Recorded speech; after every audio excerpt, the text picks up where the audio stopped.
Assalamualaikum warahmatullahi wabarakatuh. Perkenalkan, saya atas nama Muhammad Habibi SPD, guru sejarah SMKN Negeri 2 Pujut. Pada hari ini Rabu tanggal 24 Januari tahun 2024 akan melaksanakan kegiatan PPL siklus 2 PPG dalam jabatan Angkatan 3 tahun 2023. Kritik dan saran terkait PPL siklus 2 ini sangat diharapkan.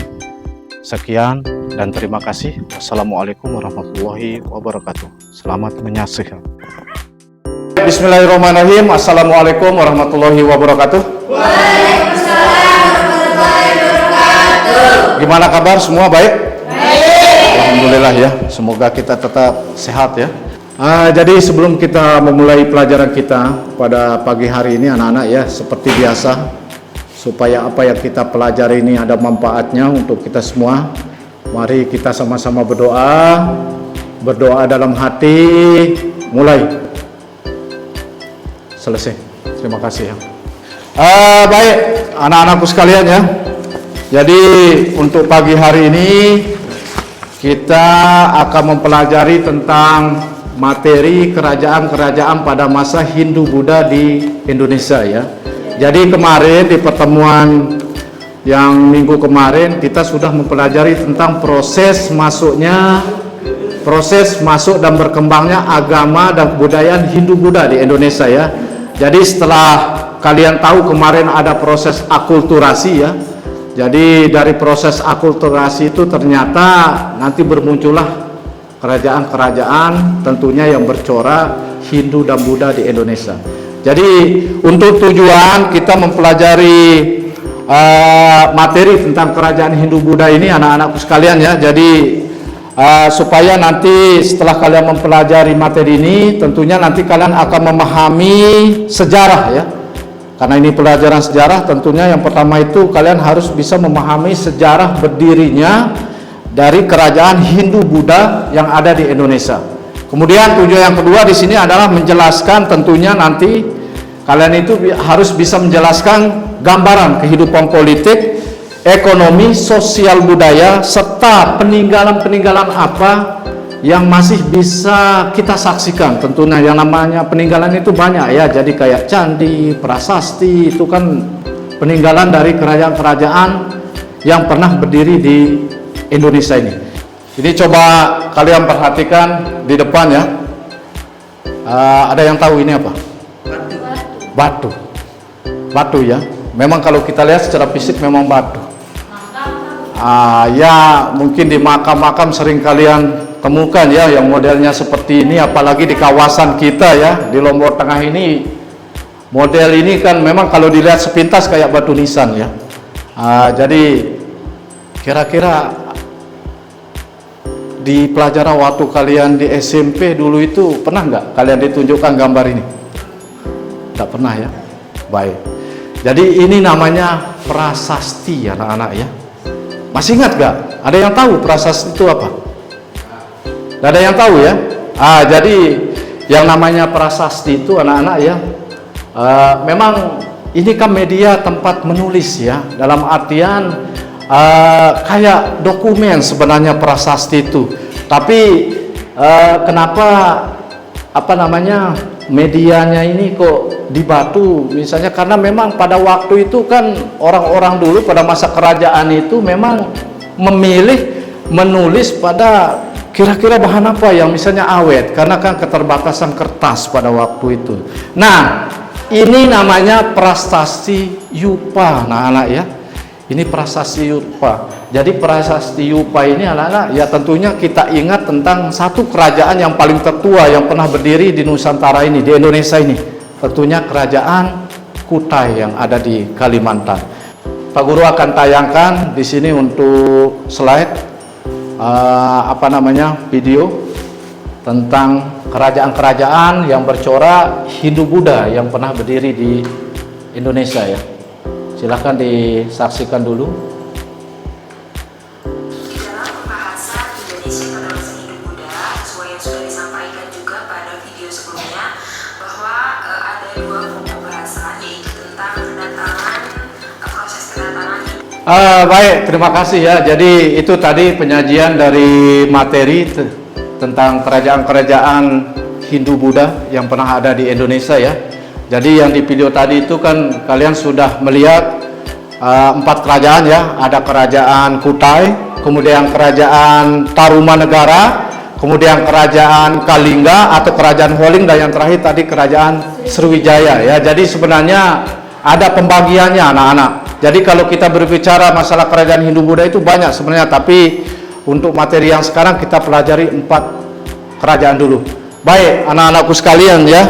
Jadi untuk mempelajari materi tentang kerajaan Hindu-Buddha di Indonesia ini kita memakai model pembelajaran PBL ya.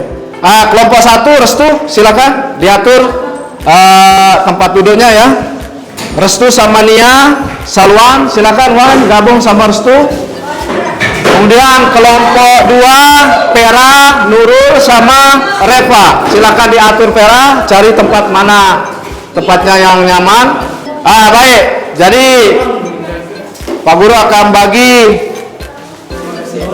materi ya sesuai dengan kelompoknya. Jadi kelompok 1 di sini Restu mendapat materi tentang kerajaan Kutai ya. Jadi di sini Pak Guru sudah siapkan kalian untuk lembar bacaannya. Nah, untuk terkait bagaimana caranya kalian nanti akan mencari informasi ya, silakan karena WiFi sekolah kan sudah tertaut juga di HP-nya, silakan nanti bisa pakai HP ya. Silakan 15 menit dari sekarang, silakan Indra. Dikerjakan ini. Baik. Jadi untuk kegiatan diskusi ini ada penilaiannya juga. Nah ini sudah, ini kan sumber sejarahnya sudah ada semua kan. Ya tinggal dianut sajalah. Jadi nanti Pak Guru lihat.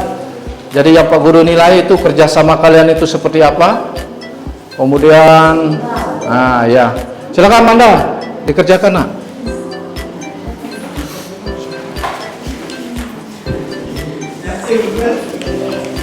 Baik ya. Jadi untuk penilaian profil Pancasila ini ada 2 yang Pak Guru ambil ya. Yang pertama itu gotong royong. Jadi tentunya yang namanya gotong royong itu anak-anak itu ada 3 elemen ya. Ada kolaborasinya, kepedulian dan berbagi. Jadi untuk pelajar Indonesia itu harus punya untuk gotong royong ini ya. Kemudian benalar kritis tentunya ya. Silakan 15 menit dari sekarang ya. Jadi nanti setelah selesai nanti akan dipresentasikan ya.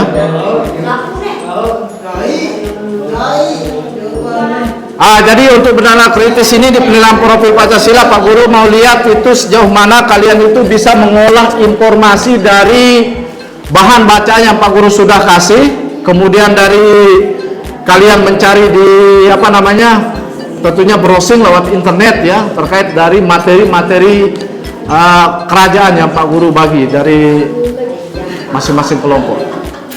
Silakan 15 menit ya.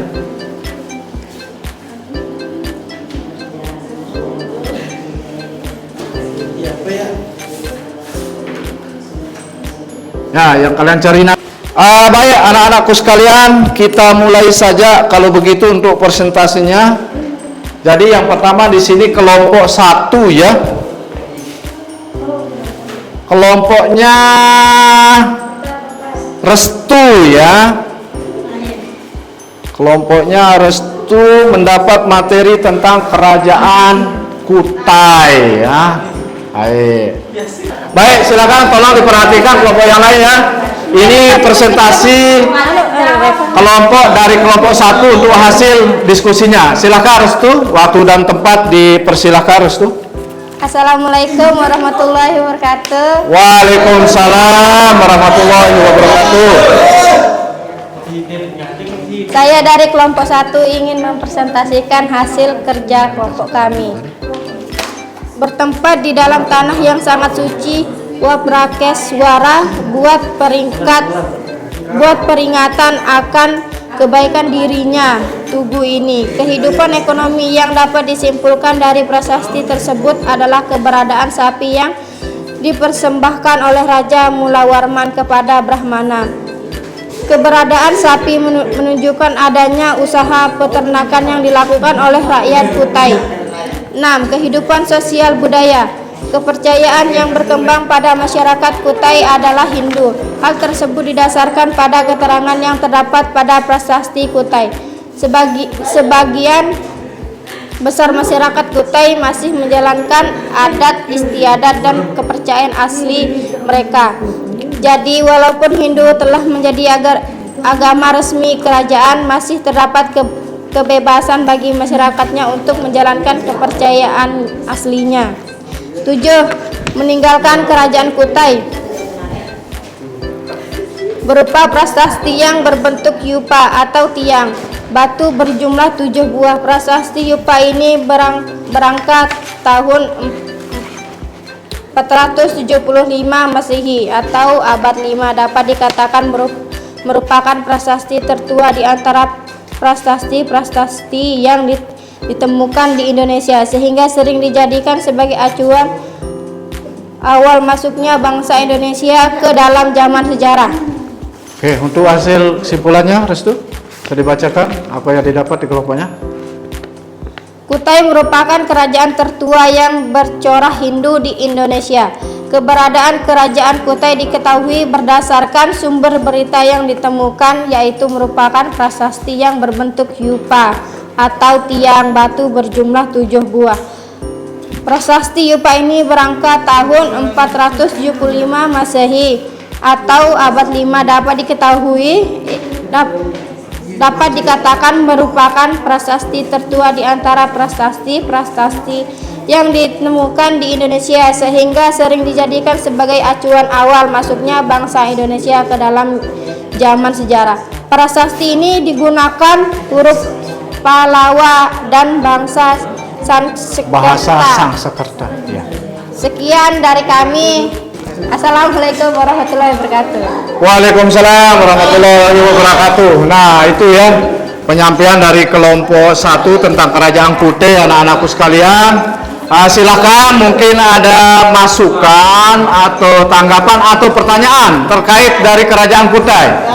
Oh, ini ada dari kelompoknya, kelompok 2 ya, kelompok Tarumanegara. Pera, silakan Pera. Siapakah Raja Kutai yang membawa kerajaan Kutai mencapai puncak kejayaan? Silakan kelompok 1 ya, dijawab. Siapakah Raja Kutai yang membawa kerajaan Kutai itu mencapai puncak kejayaannya? Baik, silakan kelompok 1 ya. Pertanyaan dari kelompok 2, silakan. Raja Mulawarman adalah raja terbesar dari kerajaan Kutai dan banyak disebut dalam prasasti Kutai karena besar kemungkinan prasasti Kutai dibuat pada masa pemerintahannya. Nah, itu gimana Pera? Udah paham? Oke, kalau begitu terima kasih kelompok 1 ya untuk presentasinya tentang kerajaan Kutai. Jadi ada satu yang menarik di sini ya, yang diingat anak-anakku sekalian. Jadi yang namanya kerajaan Kutai ini adalah kerajaan yang bercorak Hindu yang paling tertua di Indonesia. Jadi tadi yang Pak Guru tampilkan di depan itu ada prasasti yupa yang berbentuk tugu batu ya, yang berjumlah 7 buah prasasti. Jadi itu yang dijadikan dasar oleh para peneliti atau sejarawan bahwa setelah ditemukan 7 prasasti itu, Indonesia ini memasuki zaman sejarah. Jadi ingat pelajaran kita yang semester lalu, jadi zaman sejarah itu adalah zaman di mana manusia itu sudah mengenal tulisan ya. Jadi itu dia. Jadi supaya bisa dibedakan. Baik, terima kasih kelompok 1 Restu ya. Tetap semangat ya. Oke, SMKN 2 Pujut. Bisa. Yes. Oke. Baik, kita lanjut anak-anakku sekalian ke kelompok 2. Kerajaan Tarumanegara. Silakan, siapa yang mau presentasikan? Oh ini langsung ketua kelompoknya Pera Periska. Silakan Pera, waktu dan tempat disilakan. Bapak, aku bikin ketua. Saya dari kelompok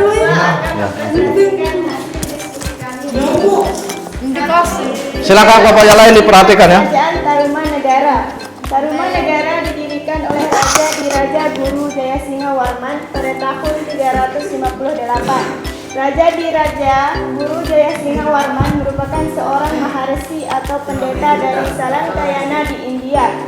Ia mengungsi ke Nusantara karena kerajaan tempat asalnya ditaklukkan Kerajaan Magadha.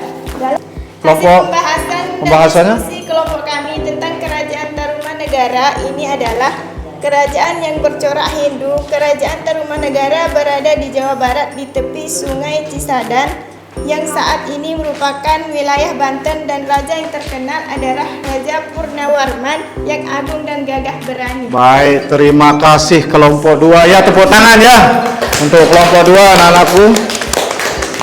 Baik, jadi ada beberapa hal yang menarik ini, tapi sebelumnya silakan mungkin ada tanggapan atau masukan dari kelompok lain terkait dari hasil presentasi dari kelompok 2 yang tadi yang membahas materi tentang Kerajaan Tarumanegara. Silakan, mungkin ada pertanyaan. Oke, ini ada dari kelompok 1. Silakan Restu.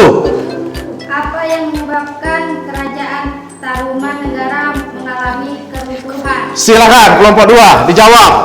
Karena banyaknya wilayah kekuasaannya yang ingin memisahkan diri dari kekuasaan Tarumanegara karena perebutan kekuasaan. Baik, bagus sekali. Gimana Restu? Ada masih kurang? Udah cukup? Bagus, terima kasih ya. Baik, tepuk tangan untuk kelompok ini ya, sekali lagi. Baik, anak-anakku sekalian ya. Jadi sebelum Pak Guru akhiri untuk pelajaran kita untuk ini karena udah waktu ya. Jadi ada beberapa yang menarik di sini yang Pak Guru sampaikan sedikit saja. Ini terkait dengan 2 kerajaan yang tadi, yaitu Kerajaan Kutai dan Kerajaan Tarumanegara ya. Baik, perlu diingat, jadi yang namanya Kerajaan Kutai itu adalah kerajaan yang bercorak Hindu ya. Kerajaan yang bercorak Hindu yang merupakan kerajaan tertua yang berada di Indonesia ya. Jadi itu ada 7 prasasti yang pernah ditemukan di sana yang menggambarkan bagaimana kejayaan dari Kerajaan Kutai pada waktu itu. Kemudian yang dari Kerajaan Tarumanegara tadi disebutkan ada raja yang bernama Purnawarman ya. Jadi Kerajaan Purnawarman ini seringkali disebut raja di raja, rajanya pada para baginda raja katanya. Jadi itu menggambarkan kegagahan dari Raja Purnawarman ini. Ingat, Tarumanegara itu berada di Jawa Barat ya. Baik, jadi tetap semangat anak-anakku sekalian ya. Jadi harus semangat. Jadi mudah-mudahan apa yang kita pelajari ini ada manfaatnya. Jadi Pak Guru akhiri saja. Wabillahi taufiq wal hidayah. Wassalamualaikum warahmatullahi wabarakatuh.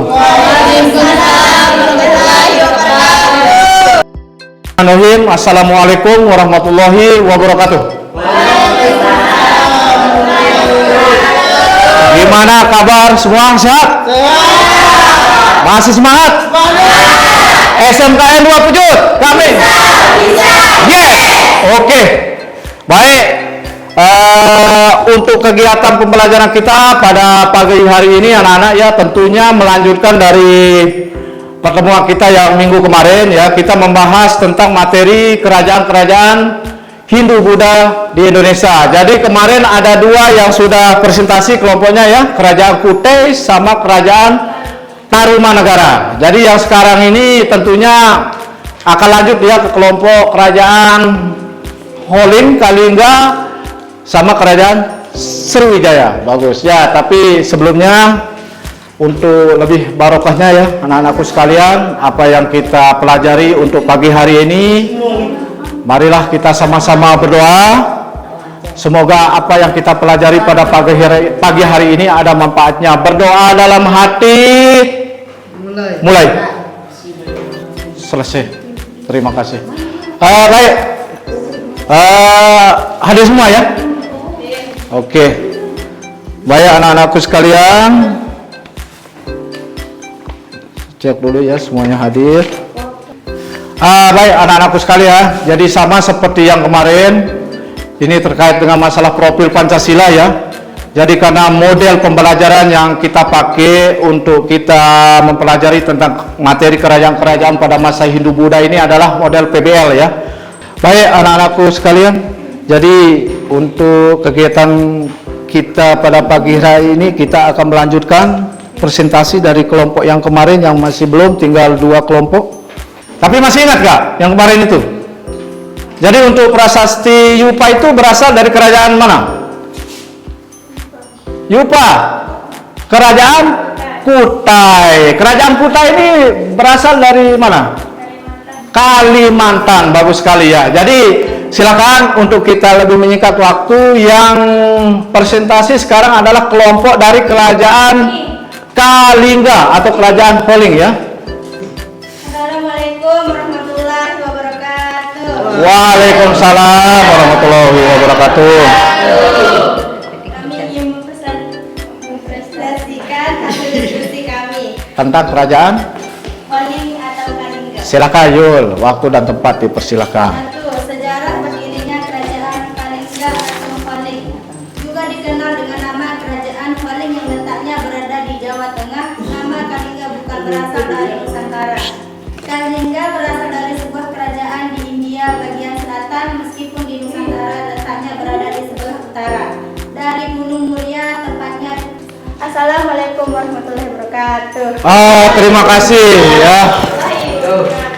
Terima kasih untuk kelompok 3 ya, untuk kerajaan Kalingga sudah mempresentasikan hasilnya. Baik, mungkin ada masukan, tanggapan atau pertanyaan terkait dari hasil diskusi atau pembahasan dari kelompok Kalingga yang kemarin, kelompok 3. Silakan langsung angkat tangan saja. Sapi, silakan Sapi. Ya, jadi sharing saja ya. Silakan Sapi. Mengapa Ratu Sima dikatakan sebagai ratu yang tegas dan adil tanpa pandang bulu? Tidak pandang bulu ya. Jadi pertanyaannya, kenapa Ratu Sima dianggap ratu yang tegas dan tidak pandang bulu? Silakan kelompok 3. Karena Ratu Sima memberikan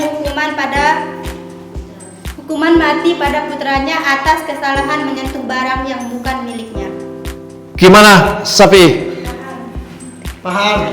Jadi ya, jawaban dari kelompok Yuliana, kelompok 3 kerajaan Kalingga ini mengatakan bahwa saking tegasnya yang namanya Ratu Sima itu anak-anak ya, jadi dia tidak pandang bulu.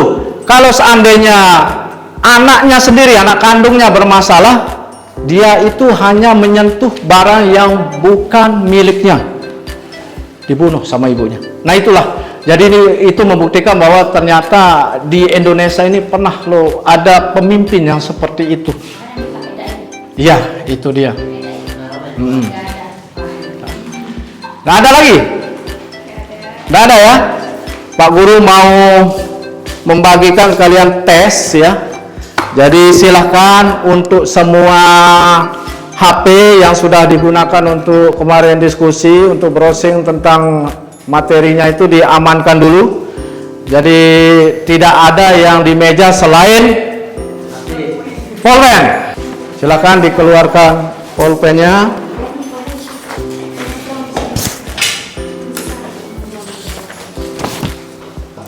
Baik, sedikit tolong diperhatikan anak-anak ya. Jadi kita sudah membahas 4 kerajaan yang bercorak Hindu dan Buddha ya. Dari 4 kerajaan itu ada kerajaan yang memang punya pengaruh yang paling besar untuk negara Indonesia kita ini. Ada kerajaan yang tertua juga. Jadi kerajaan yang tertua itu kerajaan apa, Vera? Kerajaan Kutai. Jadi kerajaan Kutai itu adalah kerajaan yang tertua, yang bercorak Hindu. Sedangkan Sriwijaya itu coraknya Buddha. Tapi setelah Pak Guru amati, setelah kita dari kemarin melakukan pembahasan, diskusi tentang 4 kerajaan ini anak-anak, walaupun di sana sudah ada coraknya agamanya Buddha, Hindu, tapi yang namanya toleransi itu tetap terjaga loh. Contohnya di kerajaan Kutai sama kerajaan Tarumanegara itu. Jadi di sana itu walaupun ada yang memang masyarakatnya menganut agama Hindu, ada masyarakatnya menganut kepercayaan lokal seperti animisme dan dinamisme itu, tapi tidak ada benturan, tidak ada gesekan. Jadi ini sebenarnya anak-anak yang kita harapkan sekali, karena Indonesia ini kan 5 agama. Islam, Kristen, terus Buddha, Hindu, Konghucu yang terakhir. Sekarang 5. Jadi mudah-mudahan nanti tentunya walaupun kita ini mempunyai ya Kristen Katolik itu masuk, dia kan Kristen itu 2, ada Kristen Protestan dan Katolik. Tapi tetap dia Kristen, di bawah nama Kristen kan. Jadi 5 agama sekarang, ada Konghucunya. Jadi mudah-mudahan ya, walaupun kita ini banyak kepercayaan, beda kepercayaan, tapi toleransinya itu tetap terjaga. Jadi sebenarnya walaupun kerajaan-kerajaan besar yang pernah ada di Indonesia ini dibawa oleh India ya, seperti Kutai itu, kemudian kerajaan-kerajaan lain itu kebanyakan memang pendirinya itu adalah orang-orang India ya. Makanya Pak Guru dah heran juga kalau Indonesia ini suka sekali lihat gaya-gaya orang India, malahan sampai lagunya saja menjadi lagu favorit ya. Berarti memang kultur Indianya itu sudah menyatu di kehidupan kita ya. Jadi bisa kita lihat setelah kita melakukan analisis, menggali informasi dari kerajaan-kerajaan ini, dari Kutai, Tarumanegara, Kalingga, Sriwijaya, ternyata luar biasa sekali. Ada kerajaan yang tertua yang memang dasar dari sejarawan itu bahwa setelah ditemukan prasasti Yupa yang Pak Guru tampilkan kemarin yang berbentuk yang ditulis di batu itu ya. Jadi sebenarnya namanya prasasti itu dokumen, anak-anak ya, dokumen seperti kita akan menulis. Tapi pada waktu itu kan belum tersedianya kertas. Makanya ada lontar, yang namanya lontar itu kan ditulis dari daun apa namanya, Vera? Bukan pandan, itu kan ada di sebelah sekolah kita itu, ada daun lontar itu. Daun apa namanya itu? Ini kan daun banyak sekali di sini, bukan pandan Indra. Itu dipakai nulis sama orang tua kita dulu. Kemudian bukan hanya itu saja, dari kulit binatang. Tapi kan tidak bertahan lama. Makanya untuk bertahan lamanya ditulislah di batu. Ditemukan prasasti Yupa itu. Jadi tujuannya supaya awet. Tapi ingat, isi dari prasasti itu semua tentunya hanya menceritakan kisah dari para raja-raja itu. Kisah kebesaran dari raja itu. Makanya dari sanalah para peneliti itu menggali bahwa Sriwijaya itu memang mempunyai kekuasaan itu karena dia ada prasastinya yang menerangkan itu. Raja dari kerajaan Sriwijaya yang paling terkenal itu namanya Bala Putra Dewa. Baik, anak-anakku sekalian, karena waktu juga ya, jadi kita sudah membahas 4 kerajaan seperti yang Pak Guru terangkan tadi.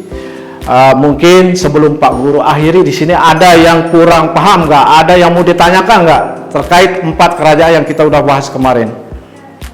Udah paham semua ya? Jadi untuk hasil kerjanya nanti Pak Guru akan periksa. Besok kita akan lanjutkan lagi ke kerajaan yang bercorak Islam, yaitu untuk materi kita yang minggu depan. Baik, mungkin ini saja yang Pak Guru bisa sampaikan pada pertemuan pagi hari ini anak-anak. Tapi tentunya untuk lebih semangat lagi, SMKN 27 bisa. Yes. Baik, terima kasih anak-anak. Pak Guru akhiri saja. Wabillahi taufiq wal hidayah. Wassalamualaikum warahmatullahi wabarakatuh.